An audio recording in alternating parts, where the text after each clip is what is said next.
All right, folks, I want to introduce my panel right now. Joining me on the set, of course, is Kristen Clarke. She is the Executive Director and leader of the Lawyers Committee for Civil Rights Under Law. We also have Dr. Greg Carr, Howard University, head of Afro-American Studies program, and also joining us is Eugene Craig of the Eugene Craig Organization.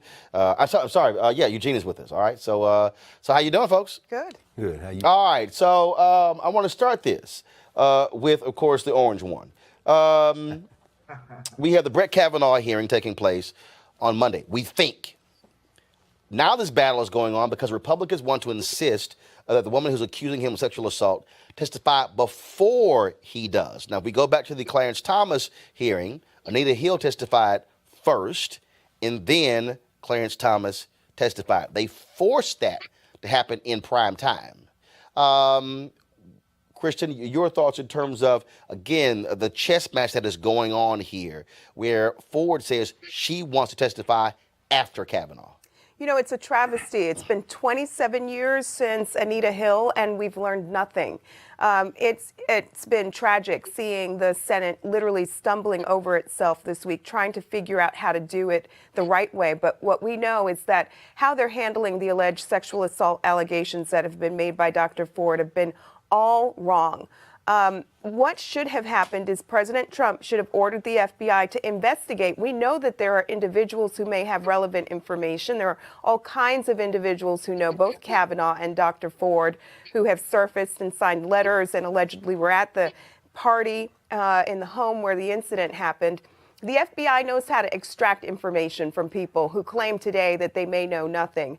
Grassley apparently reached out to a woman who posted a statement and said he hasn't heard back. Well, the FBI can compel that woman, make her appear, and make her share what she knows under oath. They're not taking this seriously.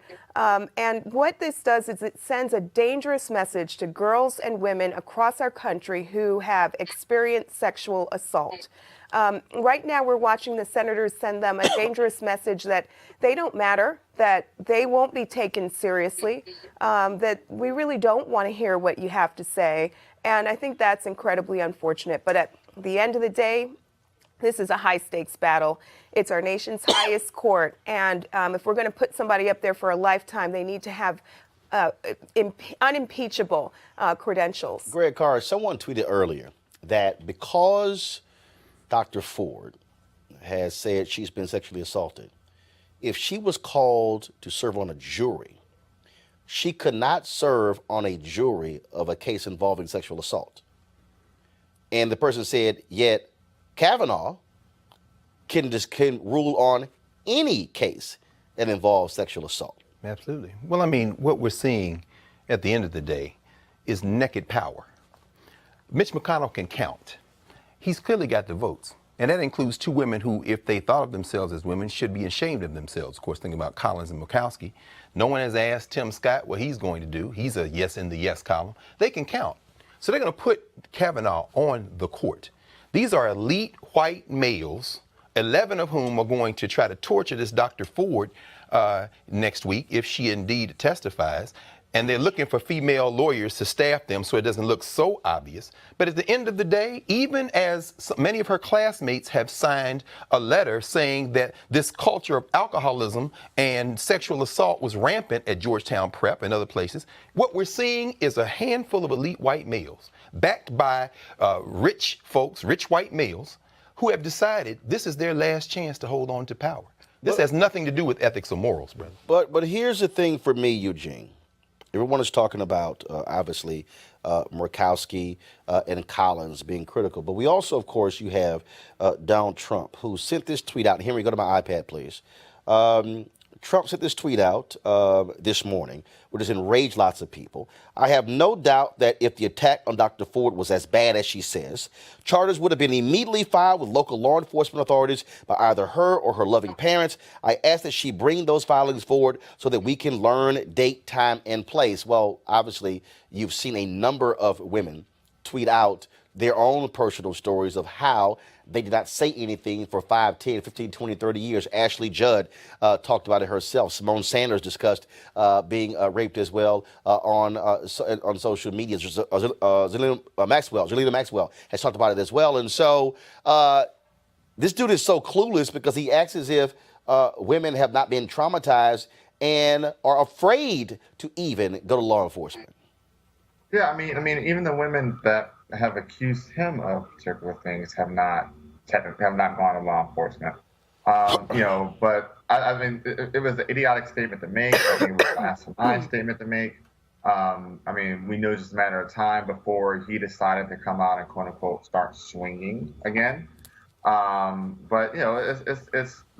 Statistics have shown that sexual assault and rape are some of the highest unreported crimes, and it's not something that's different here. You can't reasonably expect a 15-year-old to in a very vulnerable moment like that to say, oh yeah, I'm just going to get up and go to Montgomery County Police and report this. And the other thing that really jumps out at me is I think when we look at what's happening now is, to your point about McConnell, his whole deal is, I can do what y'all want to do. I can count. He said, we're going to push this thing through. No question. And they are adamant, Christian, that this vote take place immediately because they are deathly afraid that if there's any further delay, first of all, they want him on the court by October 4th when the Supreme Court reconvenes for their new session. But also they're afraid that there's any further delay, anything happens, that Democrats could potentially take over the United States Senate, and they know that he will not be able to move forward if that happens. It's unfortunate. We shouldn't play politics with the court, not when we have the Supreme Court at stake. This is the most important court in the land. It sets policy that impacts people's lives all across the country. At the end of the day, Brett Kavanaugh does not deserve that seat if he doesn't have the character. And it's important that the Senate do its job and figure out whether Dr. Ford's allegations are true. And aside from that, we've already had a chance to learn who he is based on his record. We know that he would be dangerous when it comes to civil rights.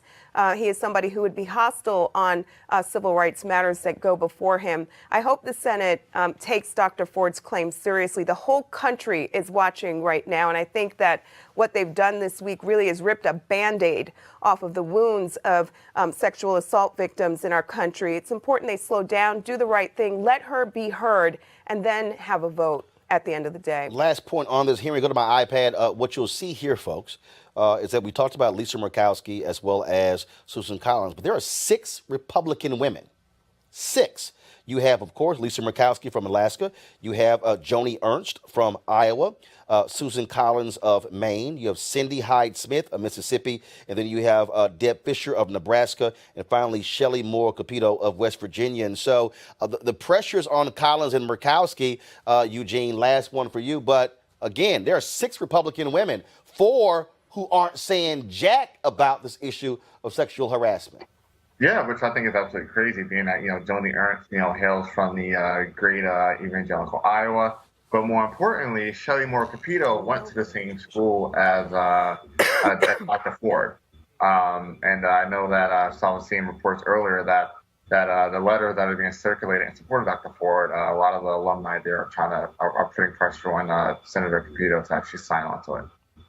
I'll be very curious to see them actually step up and say something. Last point before we go to a break, we're going to, of course, have our quote of the day, and that is the issue that really jumps out also is that Donald Trump and the Republicans are bleeding white women.